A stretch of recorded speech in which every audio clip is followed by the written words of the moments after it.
All right, cat's out of the bag now.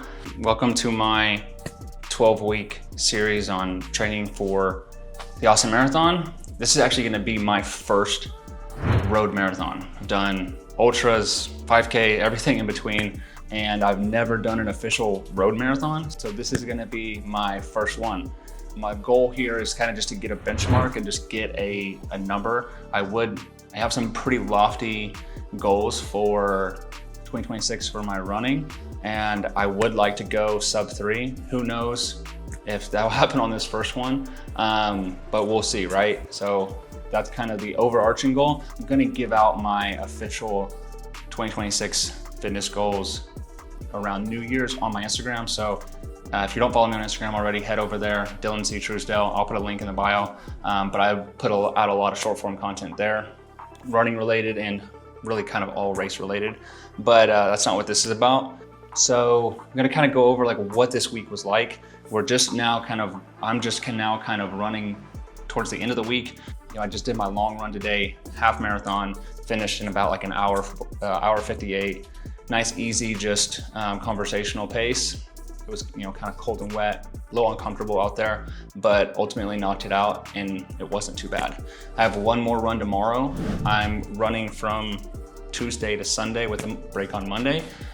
So 6 days a week. And then I'm fitting in, a lot of aerobic work, a lot of base building work. I think probably at least 80% of my miles right now are kind of like that zone 2 or more aerobic miles. I had two speed sessions, if you will, this week. Had some like what you would consider VO2 max intervals on Wednesday, I believe. Saturday today, rounding out with that long run, and then tomorrow I think I have like another 6 miles. So it put me right over 40 miles per week. Now I'll take into consideration that I've been running 35 to 40 miles per week for the last over a year. It's kind of just came off of a big Hyrox build, and that's kind of been like my standard, is about 35 to 40 miles per week. I will ramp up, I think, to like close to 60 for this marathon prep. By no means is that necessary, but like I said, I got some big running goals for 2026, so there's gonna be a little bit more high mileage in there. I'm feeling pretty good overall with this week of training. My body feels good. I've also been lifting 3 times a week, which I think is like good for more than maintenance. So you can get some significant strength gains 3 times a week. The way that I'm going about this is 3 to 5 exercises, 3 to 5 sets, 3 to 5 reps on each, 3 to 5 times a week. So if you're familiar with Dr. Andy Galpin, this is like one of his like main things when he talks about strength protocols, and that's kind of what we're working on, or what I'm working on. And it's a lot of runner specific. It's a lot of unilateral fascial sling work, which if you don't know, or if you're interested in learning more about that, drop a question in the comments, and I'm happy to kind of go into more depth about that later. But runner or athlete specific strength training is kind of what I'm after in my gym sessions. And of course, just a lot of volume in the running. My body is feeling pretty good. I've also been doing mobility every day. I'm doing Pliability. Pliability is one of my, I am an ambassador for Pliability. So I do use their product, but I've been using their product for a lot longer than I've been an ambassador. And if you need a good mobility program, I'll drop a link in the bio as well, because I have been doing that since 2017. In 2023, I almost got my splits from just continued use of that. Yeah, it's important to stay consistent, and I kind of ebb and flow on how consistent I am with it. But if you do stay consistent, it's the best mobility programming I've ever had. Only thing that I was kind of frustrated with this week is I'm still dealing with a little bit of that. Again, if you follow me on Instagram, I'm still dealing with a little bit of that like flu that I had that really sucked.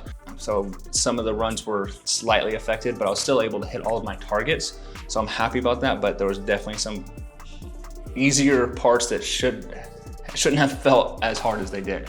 So hopefully by next week, it feels like things are kind of starting to get a little bit better. So hopefully by next week, I don't have as much of that kind of whatever flu going on. But that's kind of main recap of how this week went, and just the basics. The main thing is I just wanted to introduce myself to you guys. Again, Dylan Truesdale, former Army Ranger turned endurance pro, and I'm going after a sub 3 hour marathon in 2026, and we're starting things off, starting the year off with the Austin Marathon. So I just wanted to let you guys know that that's what we're after. And I'm gonna be documenting my journey along the way. I'm gonna show you guys how I train, how I eat, kind of lifestyle stuff as well, and just giving you, kind of an all-around feel of how to train up for one of these, whether it's your first time or whether it is, you've been doing marathons and for a while now, or your experience, and you want to like lower your time or you want to get a new PR. This series is going to be for everybody. Austin Marathon prep starts this week. You can probably hear my voice is a little raspy. Being sick all last week, still kind of dealing with it a little bit. So not really ideal for the start of a marathon prep, but I have a nice interval session today.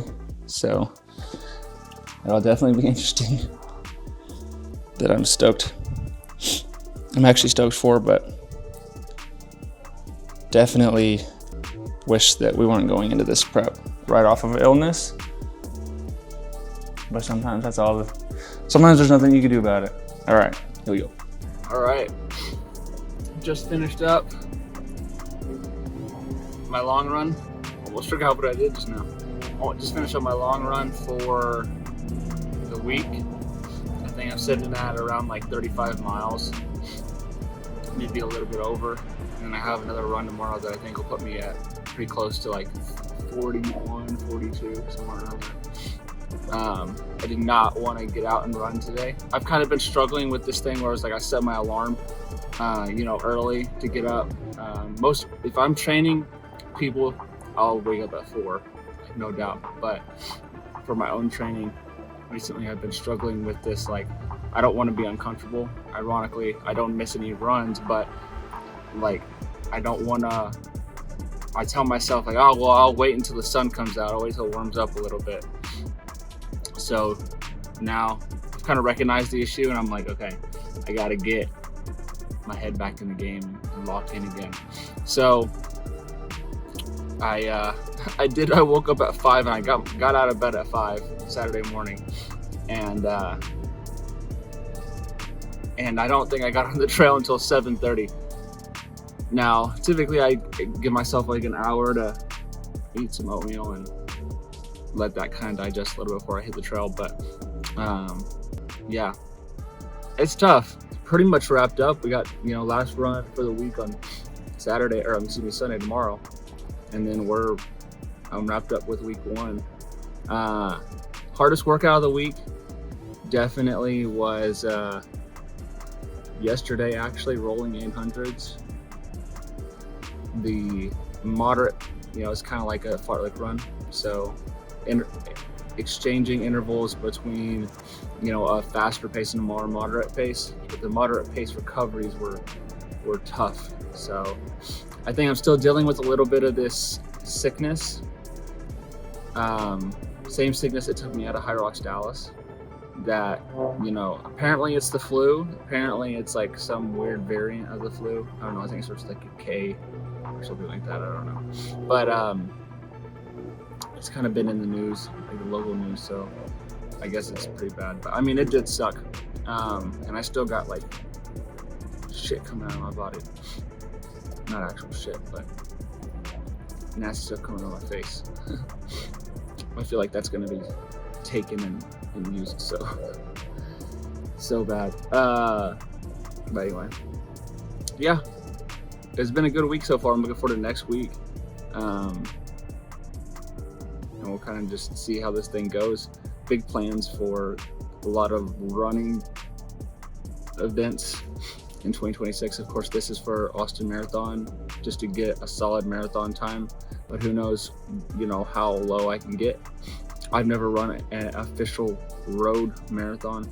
I've run ultras and everything in between, but I've never just run a straight up, road marathon like your big ones, like you Austin, whatever. Of course, there's New York and all that stuff, but I've never run one of those. So I need to get like an official time on the books, and then kind of go from there. But the goal for 22. Well, I'm going to drop the goals around the New Year's. So anyway, it was a cold-ish, wet morning, but got half marathon done, just under 2 hours. Nice, easy pace. Nice and fun. All right, guys. See you on the next one. All right, guys, you got me back for one more. There was a few other things that I wanted to hit on. Something that I find like super important is transparency. And, you know, coming off of last week of being sick into this new prep, there has been a lot of times, and this is not just, you know, now, this has been over the course of my whole athletic career. There's been a lot of times where I've questioned if this is the goal that I want to do. Ultimately, I know that it is, because something that I'm very passionate about, something that I want to accomplish. But in the throes of the training, sometimes what can happen is you can start to question yourself. Is this really what I want to go after? Is like, do I really need to run a sub 3 hour? Do I need to qualify for a Boston Marathon? Is this gonna, you know, there's a million different questions that you can ask yourself when you're in the throes of training, whenever things are hard, that ultimately isn't really who you are that's speaking. It's insecurity, or it's doubt in the back of your mind.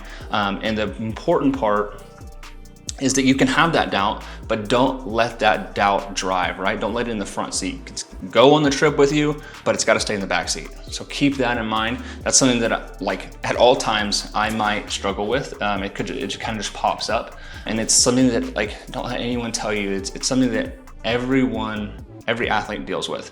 So don't be afraid of that. Just acknowledge it, but let it sit in the back seat, right? And then, you know, perfect example of that today, you know, yesterday, I was having a conversation with my wife where I was like, I feel like I've gotten used to being comfortable. I'm not waking up as early anymore. I'm not getting out the door for my runs as quickly as I'd like to, because stupid things like, oh, well, it's dark, I don't want to run in the dark, and my lifestyle right now is kind of giving me the opportunity to, like, run a little bit later in the day, because a lot of my coaching clients are in the morning, and or I'm, you know, I'm in Texas, so it doesn't ever get that cold. But, you know, it's the turn of the season. Things are getting a little bit cold. I just don't want to be cold. I just would rather, you know, warm up a little bit during, you know, the middle of the day. I'll go for my run then. I was having a conversation with my wife about the detriments of this, and that I need to re-engage and re-lock in.